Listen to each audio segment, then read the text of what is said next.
Ok, pessoal. Então, agora que a gente terminou de ver o espectro do debate, as diferentes visões a respeito da questão que dentro da qual o molinismo está inserida, então eu posso começar a descrever então a posição molinista para você, ok? Só para destacar algumas informações importantes aqui antes da gente continuar, lembre-se que nós estamos aqui trabalhando em torno da questão da providência divina. Obviamente que a questão, ah, essas diversas posições, como o teísmo aberto, arminianismo, calvinismo, fatalismo teológico e também o molinismo, obviamente que elas não lidam apenas com a questão da providência. Elas desaguam em outras áreas da teologia, como é o caso da doutrina da salvação e de algumas outras, como a gente vai ver mais para frente, tá bom? Mas a fonte da questão está na questão da providência divina.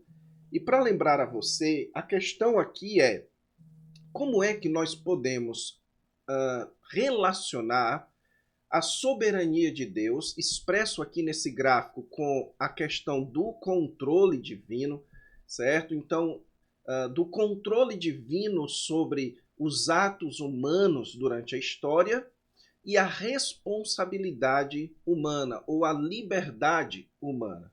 Então, as posições elas se subdividem de acordo com a sua ênfase no controle divino. Quanto mais ou quanto menos a posição enfatiza o controle divino, e quanto mais e quanto menos a posição enfatiza também a liberdade humana. Então, a questão aqui é a questão da providência. E a pergunta, então, é em que ponto o molinismo se insere aqui? Qual é, portanto, a solução, a proposta de solução molinista para essa questão da relação entre o controle divino e a liberdade humana? E bem, pessoal, deixe-me antes de partir aqui para a gente começar a descrever a solução molinista, deixe-me dizer o que nós vamos fazer aqui.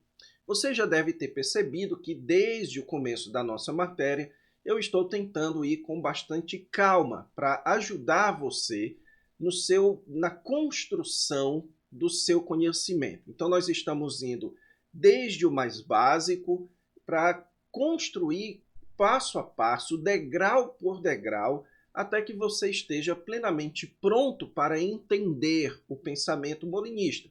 Nós descrevemos os termos da questão, nós descrevemos qual é a questão, nós vimos quais são as diferentes propostas de solução, para que então agora eu possa mostrar para você, agora que você já está com esse conhecimento de fundo já bem alicerçado, você sabe qual é a questão que estão todos tentando responder, então agora eu vou mostrar a posição molinista. Só que eu vou mostrar a vocês a posição molinista na seguinte sequência. Em primeiro lugar, eu vou estabelecer as bases do pensamento molinista, mostrando para vocês quais são os pressupostos básicos sobre os quais o molinismo ergue as suas crenças, ok? Então nós vamos começar vendo os pressupostos básicos. Depois eu vou mostrar para você a teoria do conhecimento médio, que é a essência do pensamento molinista. A solução molinista reside na teoria do conhecimento médio. E depois, então, nós vamos nos aprofundar na teoria do conhecimento médio, vendo as diversas questões que existem dentro da teoria do conhecimento médio, como é o caso, por exemplo, da questão dos contrafactuais, a questão de como isso se relaciona com a doutrina da salvação e outros tópicos a mais, ok? Então veja que nós estamos indo com bastante cuidado. Eu estou tentando construir o seu pensamento aqui de uma forma que seja de fato eficaz para o seu aprendizado. Também nunca é demais lembrar a você que o conteúdo dessas aulas ele não é um conteúdo original, ou seja, Muito embora esse material seja um material produzido por mim, mas esse material não vem da minha própria mente, ok? Então eu estou aqui baseando esse material em algumas obras que eu indiquei para vocês e como bibliografia básica desse nosso estudo sobre o molinismo, lá no começo deste módulo aqui, dessa matéria, tá bom? Então vamos lá. Como eu disse a vocês, vamos começar então vendo aqui os pressupostos do pensamento molinista. O molinismo, pessoal, ou melhor dizendo, a teoria do conhecimento médio, que nós vamos chegar lá ainda, ela é uma teoria que é construída em cima de uma série de crenças básicas. Quais são essas crenças? Eu vou mostrar aqui para vocês as 5 crenças básicas que determinam o pensamento molinista. Em primeiro lugar, a crença na natureza de Deus. Então, o molinista, ele crê na existência de Deus e ele crê em 2 aspectos da existência de Deus. Em primeiro lugar, na relação entre a infinitude de Deus e a finitude humana. Então, para o molinista, Deus ele é um ser infinito e o ser humano ele é um ser finito. E isso, portanto, significa que nós nunca seremos plenamente capazes de entender com perfeição e com exaustividade, ou com exaustão, a natureza divina. Por conta disso, nós precisamos manter em perspectiva 2 elementos da natureza de Deus. O primeiro deles é aquele que é chamado de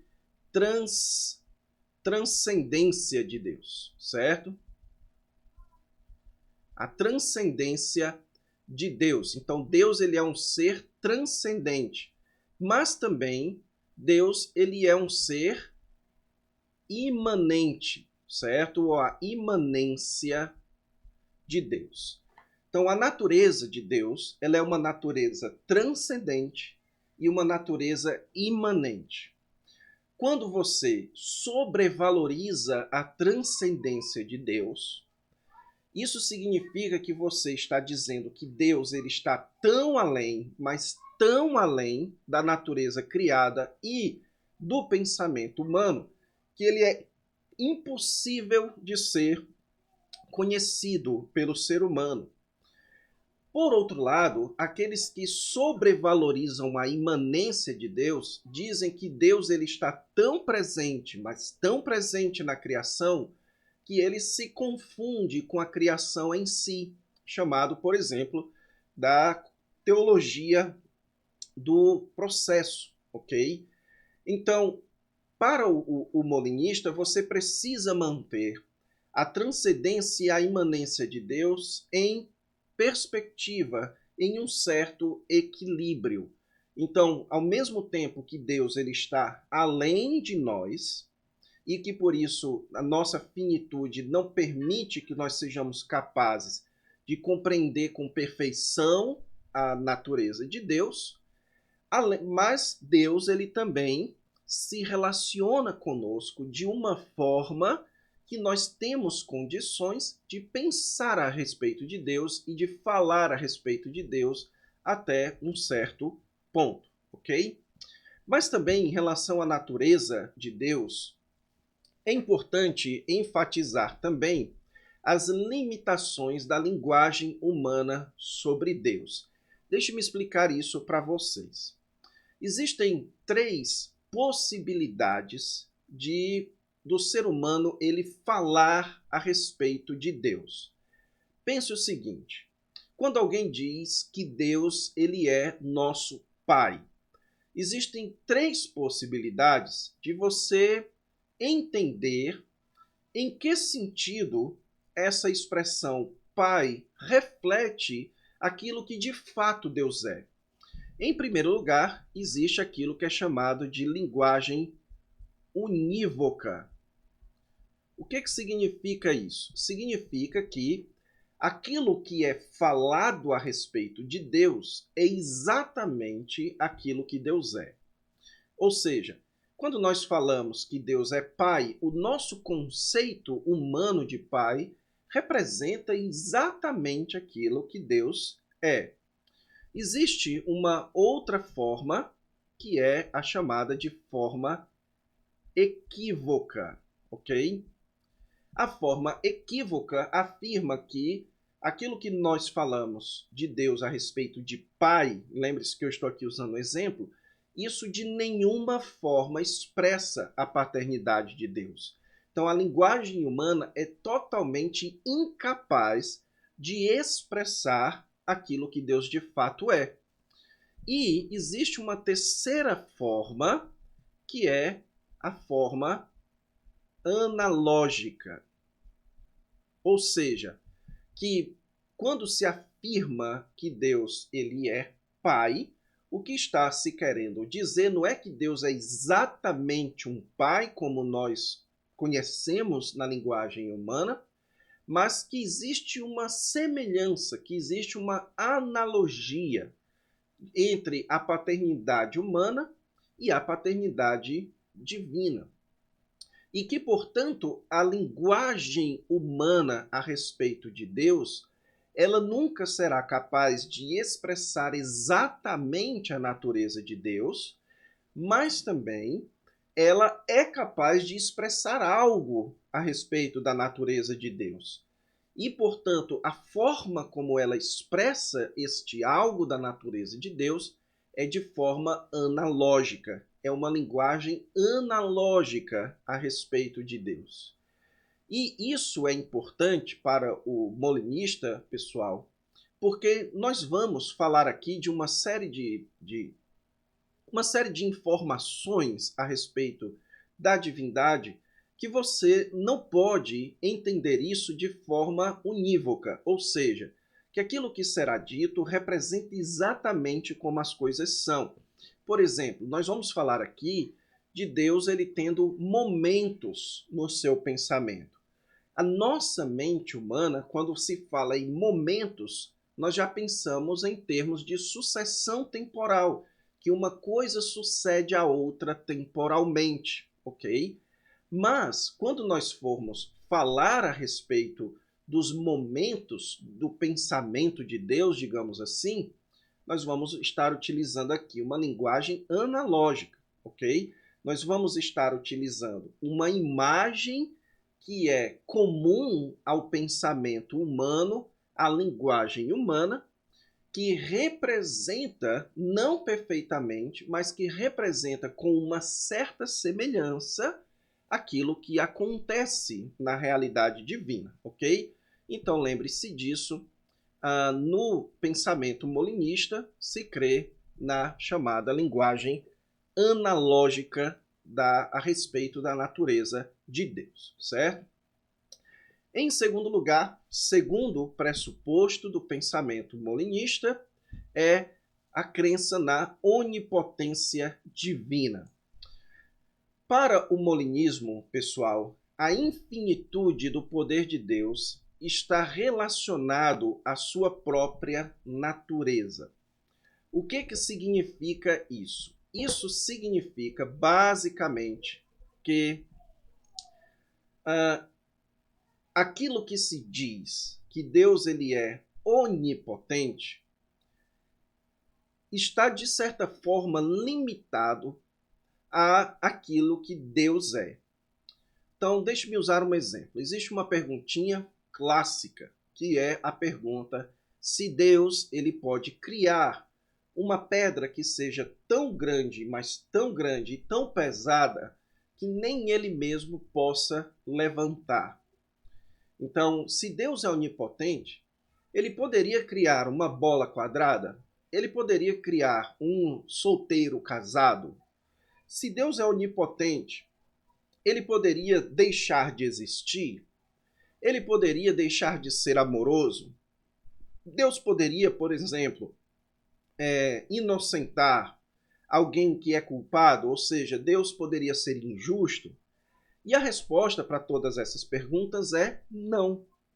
A onipotência divina, ela não diz respeito à ideia de que Deus pode fazer tudo o que ele quiser, mas sim que Deus ele pode fazer tudo o que está de acordo com a sua natureza. Então, aquilo que está de acordo com a natureza de Deus, Deus ele pode fazer. Isso, portanto, significa que existe alguns limites para as ações de Deus. E que isso soa mal para os nossos ouvidos, porque a Bíblia ela nos revela que Deus ele é um ser infinito. E a própria definição de Deus exige que ele seja um Deus, um ser infinito. Então, em que sentido um ser infinito ele tem limitações para as suas ações? A resposta parece complexa, mas não é. Deus ele está limitado a ele mesmo. Deus está limitado à sua própria natureza. Então, Deus ele não pode agir contra a sua própria natureza. E isso significa, portanto, que, sendo Deus um ser de natureza lógica, Deus é incapaz de fazer algo contra si mesmo e, portanto, contra a lógica. Ou seja, Deus pode deixar de existir? Não, porque a própria natureza de Deus ela é autoexistente. E, portanto, não existe um ser que é autoexistente e que pode deixar de existir. Isso é contra a lógica. Ou Deus pode, Deus pode criar um quadrado redondo? Não, porque na própria natureza do quadrado exclui a possibilidade disso ser redondo. Então, Deus não pode fazer isso porque isso vai contra a natureza lógica de Deus. Deus pode criar Deus pode criar uma pessoa que existe, mas não existe? Não, porque a existência exclui a não existência. Então, veja, eu estou dando aqui exemplos até bobos, mas isso tem uma relevância muito grande para a questão do molinismo. Isso daqui vai desaguar na explicação molinista a respeito da relação do controle divino com a liberdade humana. Para o molinista, Deus não pode responsabilizar um ser humano por uma coisa que foi Deus quem fez esse ser humano fazer. Isso seria contra a natureza de Deus. Isso seria uma contradição de termos. Seria impossível para Deus fazer com que os homens hajam livremente determinando as decisões dos homens. Então, para o molinista, portanto, ao afirmar que Deus determina a decisão do homem, isso exclui necessariamente que o homem seja livre, visto que o homem é livre para o molinista, então Deus não pode ter determinado uma decisão humana, ok? Portanto, pessoal, veja como esses pressupostos aqui vão desaguar na teoria do conhecimento médio, que é a teoria molinista, certo? Então, lembrando aqui, a onipotência divina, portanto, implica, certo, que não faz sentido dizer que Deus pode fazer uma contradição, certo? Ou que Deus pode fazer de algo verdadeiro ser falso, de algo falso ser verdadeiro, algo que naturalmente é de um jeito ser de um jeito diferente, porque a natureza de Deus é uma natureza lógica. E todas as ações de Deus são ações que estão de acordo com a sua natureza e, portanto, devem ser ações que obedecem à lógica, visto que Deus é um ser lógico, ok? Então é isso, pessoal. Nós vamos ficar aqui com esses dois primeiros pressupostos molinistas. Na próxima aula a gente continua. Então fique com Deus e até lá.